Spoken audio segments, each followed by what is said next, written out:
anak-anakku, seluruh anggota dan kader PDI yang selalu saya banggakan, secara khusus saya mengucapkan terima kasih bahwa partai telah menempatkan keseluruhan rekam jejak sejarah Bung Karno di dalam memerdekakan bangsa dan negara Indonesia dalam bentuk monumen Bung Karno dan kantor-kantor partai.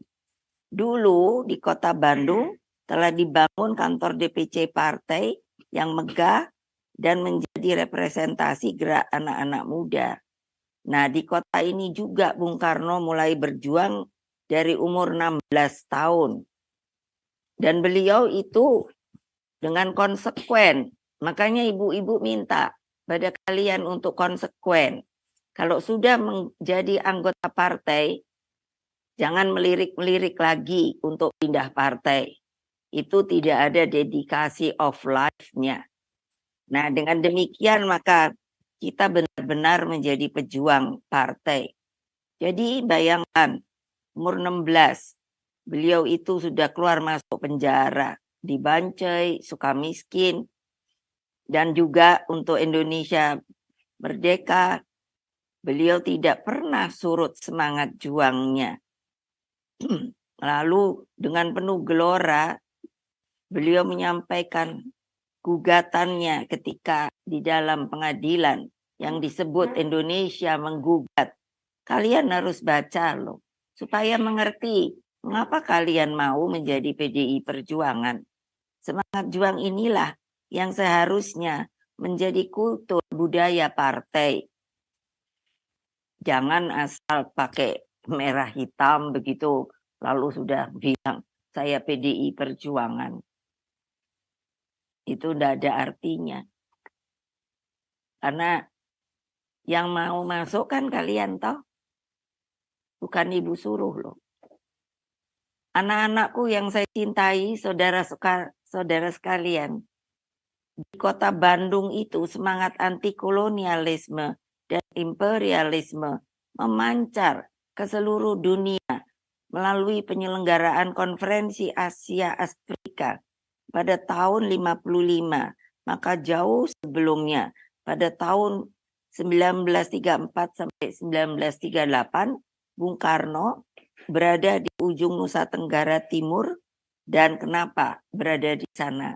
Karena beliau dibuang ke ND.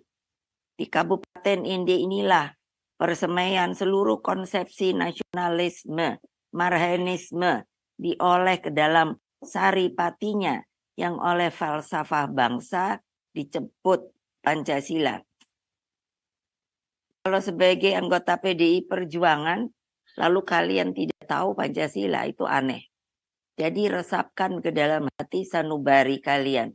Karena di sanalah untuk kita bergerak tahu mengapa harus kita ikuti Pancasila itu. Karena Pancasila itu kalau di bawah, di lapangan, itu adalah bergotong royong. Dari ND bayangkan, pemerintah Belanda istilahnya ibu itu kok nggak capek-capek ya. Masih dibuang ke Bengkulu. Di tempat ini pula, Bung Karno terus bergerak menggelorakan semangat kebangsaan.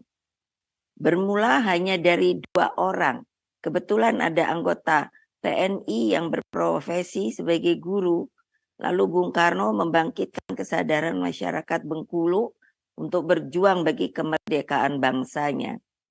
Di Bengkulu ini juga Bung Karno, karena beliau arsitek, membangun Masjid Jami sebagai model pendekatan atas kultur Islam yang begitu kuat di wilayah itu. Kini di Bengkulu telah berdiri kantor DPD partai yang melambangkan tekad yang semakin menjulang tinggi bagi kemerdekaan Indonesia. Anak-anakku sekalian, dimanapun kalian berada, saudara-saudara sekalian, melalui pelembagaan partai yang telah saya canangkan sejak Kongres 1 tahun 2000, PDI Perjuangan terus melangkah menatap masa depan dengan penuh optimisme dan semangat juang. Nah, semangat juang ini yang selalu Ibu akan ingatkan terus-menerus. Jangan sampai terperangkap ke dalam zona nyaman. Karena zona nyaman itu benar-benar sebuah perangkap yang akan melupakan diri kalian. Bahwa sebenarnya harus berjuang terus-menerus, tidak pernah padam, seperti api perjuangan nan tak kunjung padam. Dengan tekad yang semakin membaja ketika partai dihadapkan pada berbagai ujian, bahkan badai sekalipun. Saya kan ketika Rakernas bicara seperti pantun. Kalau masih ingat, ada yang sudah lupa belum? Ayo, saya tanya pada kalian, apa yang Ibu bilang mengenai badai? Jangan takut diterjang badai, karena kapan apapun badai pasti berlalu.